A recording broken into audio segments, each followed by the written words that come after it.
Assalamualaikum warahmatullahi wabarakatuh. Halo teman-teman, gimana nih kabarnya? Semoga sehat selalu ya. Nah, ketemu lagi sama kita di Bincang Santai. Nah, balik lagi sama aku Rosda dan juga Halo, aku Fatma. nah, di Bincang Santai kali ini kita akan membahas seputar vaksinasi. Kalau video sebelumnya itu tentang COVID-19. Nah, video ini itu merupakan lanjutan dari video yang sebelumnya. Jadi, teman-teman yang belum nonton video sebelumnya, tonton dulu ya, baru tonton video yang kali ini. Kita akan melanjutkan pembahasan mengenai vaksinasi. Nah, dokter, terkait vaksin itu kan juga banyak variannya, banyak seperti Sinovac dan lain-lain. Nah, dari banyaknya varian vaksin itu apa ada perbedaannya, dok? Ada, tentu ada perbedaannya. Karena untuk pembuatan vaksin itu sendiri itu prosesnya juga berbeda-beda, tergantung dari siapa yang membuatnya. Tapi apa tujuan utamanya semuanya? Itu semuanya sama, yaitu melatih kekebalan tubuh kita, sehingga nanti ketika beneran ada virus yang masuk ke tubuh kita itu sudah memiliki antibodi, sistem pertahanan tubuh yang dapat melawan virus itu. Sehingga virus itu tidak berkembang biak dan tidak menimbulkan gejala yang berat dalam tubuh. Saat ini tuh sudah banyak sekali varian vaksin di Indonesia. Awal-awal dulu hanya ada Sinovac, Sinopharm. Lalu masuk AstraZeneca. Sekarang masuk Moderna dan Pfizer. Ini semua itu adalah vaksin yang bagus. Semuanya itu memiliki efikasi yang bagus. Hanya memang ada yang lebih unggul, ada yang dibandingkan dengan yang lainnya. Yang penting adalah masalahnya itu adalah kelangkaan. Populasi ini dari Indonesia itu tuh ratusan juta. Sementara untuk setiap periode pengiriman vaksin dari luar negeri hanya bisa mendapatkan di angka jutaan, 1 juta, 2 juta gitu. Sehingga akan selalu ada gap, ada yang belum tervaksinasi dengan baik, terutama untuk daerah-daerah yang terlampau jauh. Nah, ini yang perlu kita isi gapnya ini tuh dengan program taat dengan protokol kesehatan, mencuci tangan, kemudian menjaga jarak, kemudian memakai masker yang menutupi hidung dan mulut. Nah, itu seperti itu. Jadi, taatlah dengan protokol kesehatan untuk membantu diri kita sendiri dan orang lain agar terhindar dari infeksi COVID-19. Nah, kalau dilihat dari banyaknya varian tuh tadi kan ada yang apa ya, ingredients-nya tuh berbeda-beda gitu kan. Jadi, apakah dengan berbedanya ingredients itu tadi, efek sampingnya juga berbeda, dok?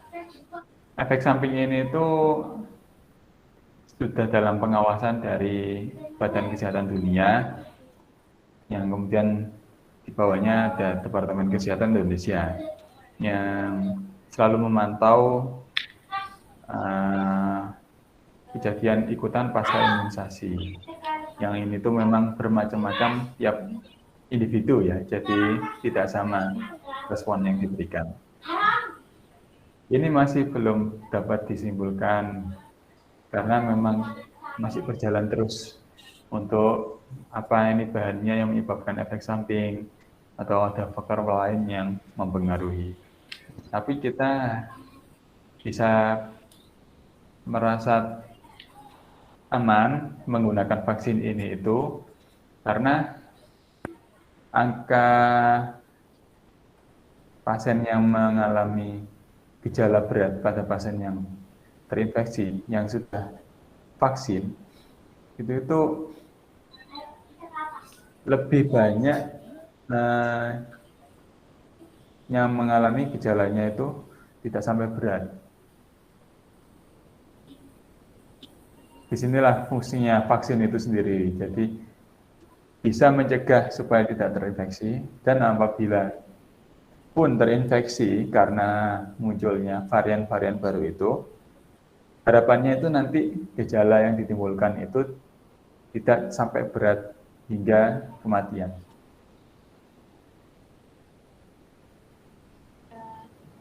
Namun banyak kejadian itu di masyarakat, Dok. Rumornya ketika sudah divaksin ada seseorang yang meninggal karena vaksin. Bagaimana pendapat dokter mengenai kasus tersebut?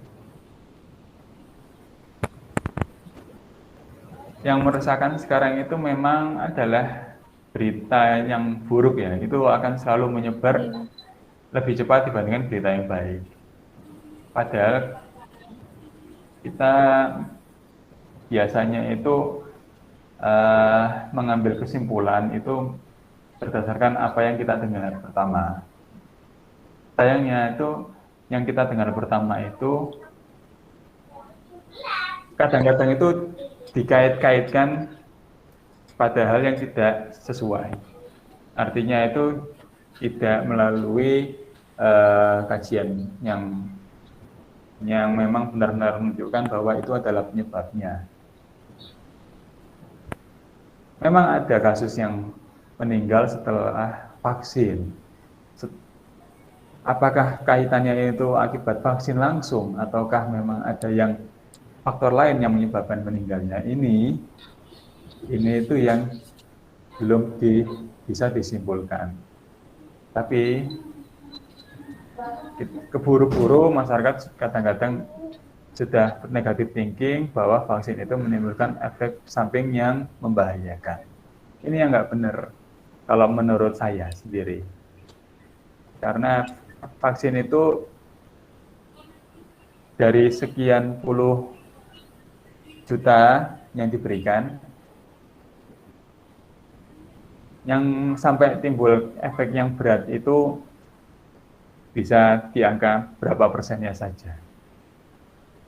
Ya seperti kita menodai kertas itu, selalu akan terlihat notanya aja. Tapi kita pikirkan lebih luas, lihatlah kertas yang masih putih itu, agar kita tetap positif dan bisa menerima program vaksin ini.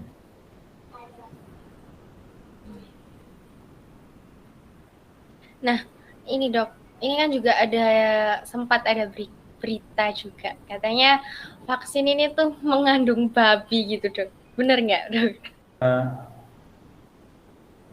Untuk bahan vaksin sendiri itu saya juga nggak tahu detail ya, apakah mengandung dari bahan yang diambil dari babi atau tidak ya.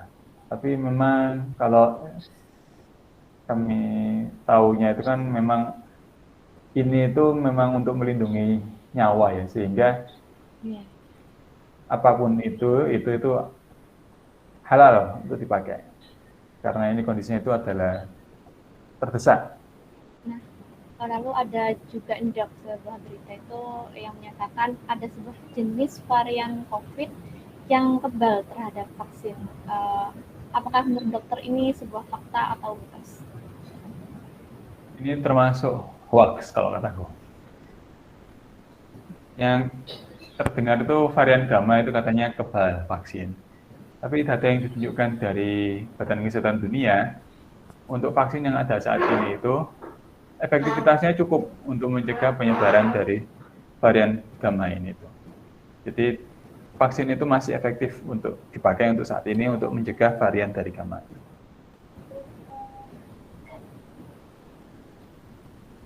Nah, berarti vaksin ini masih efektif ya untuk semua varian ya Dok.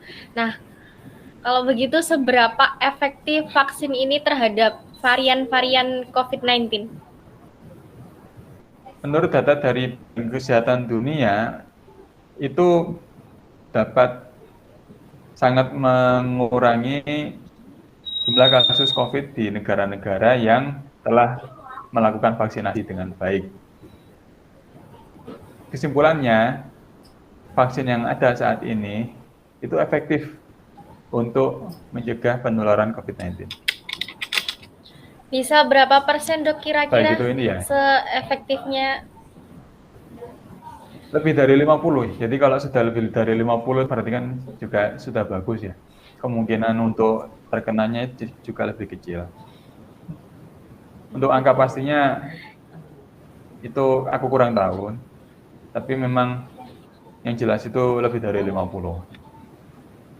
Yang masalah itu sekarang itu bukan vaksinnya efektif atau enggak, tapi vaksinnya ada atau enggak.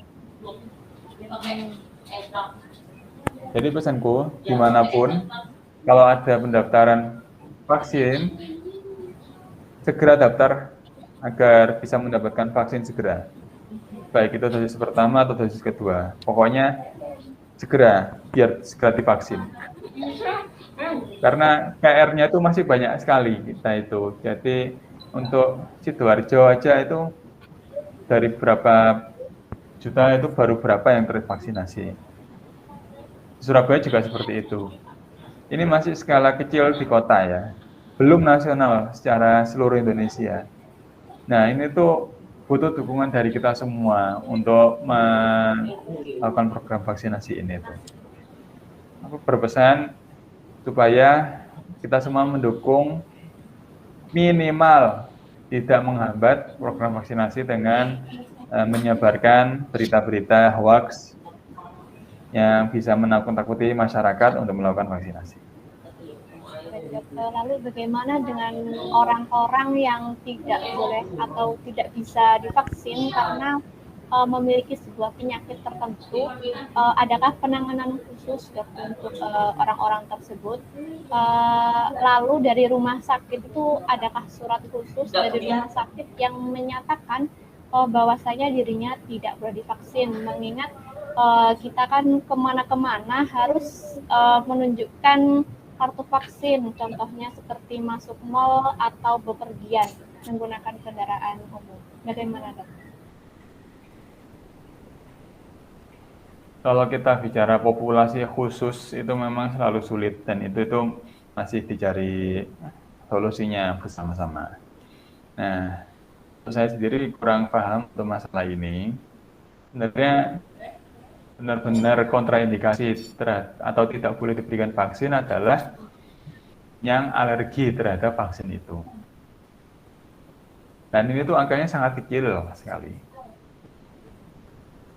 Selama tidak muncul reaksi, selama kita tidak punya riwayat alergi obat, itu kita sebenarnya tidak perlu takut untuk dilakukan vaksinasi.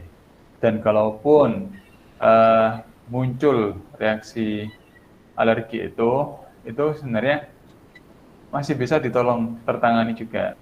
Segera periksakan diri ke fasilitas kesehatan terdekat agar bisa diobati. Jadi kita pikirkan ke yang berhasil saja. Kita fokuskan pada yang berhasil supaya nggak takut. Untuk populasi khusus yang memiliki riwayat penyakit autoimun, itu vaksin yang menggunakan basis RNA seperti Moderna, kemudian Pfizer, itu bisa diberikan. Untuk yang umum, vaksin-vaksin golongan seperti Sinovac, Sinopharm, itu bisa diberikan dari dulu. Bahkan yang sekarang ini itu sudah ada program vaksinasi untuk ibu hamil. Jadi nggak ada yang membuat vaksin, itu nggak ada. Nantinya memang salah satu strateginya pemerintah itu sertifikat vaksin itu nanti yang menjadi syarat untuk kemana-mana. Nah itu sendiri juga sudah ada aplikasi Peduli Lindungi itu yang sudah bisa diunduh di gadget kita masing-masing. Nah ini tuh sangat memudahkan untuk proses pengurusan sertifikat ini. Jadi ada untungnya juga di era digitalisasi ini, semua proses yang berkaitan seperti itu, sertifikat dan lain-lain, itu menjadi lebih mudah. Baik, untuk yang terakhir nih Dok, ada pesan dan ya kesan untuk teman-teman yang ada di rumah terkait COVID dan vaksin ini, Dok? Pesan saya itu jaga diri, jaga keluarga terdekat kita, kemudian jaga lingkungan kita. Kita semua memiliki peranan dalam penanganan COVID ini.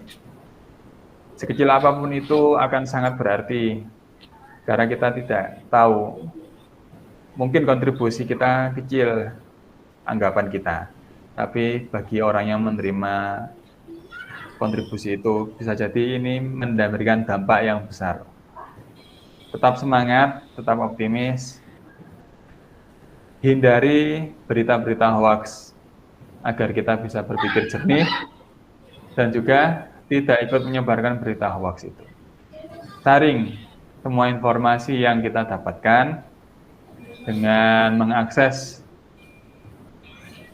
portal-portal yang terpercaya, yang ilmiah, yang bisa dipertanggungjawabkan, sehingga kita juga berkontribusi terhadap pemutusan rantai penyebaran hoax ini. Semoga pandemi ini bisa segera berakhir dan bisa kembali berkehidupan normal. Amin, amin. Terima kasih dokter atas waktunya dan juga ilmunya. Semoga dokter juga sehat selalu dan keluarga. Nah, itu tadi teman-teman, kita sudah sharing-sharing mengenai COVID-19 dan juga vaksinasi. Semoga teman-teman semua bisa sehat-sehat selalu. Juga dengan adanya sharing-sharing ini bisa menghilangkan keraguan-keraguan yang ada di hati. Ya, terima kasih. Kalau begitu, sampai jumpa di video berikutnya. Wassalamualaikum warahmatullahi wabarakatuh.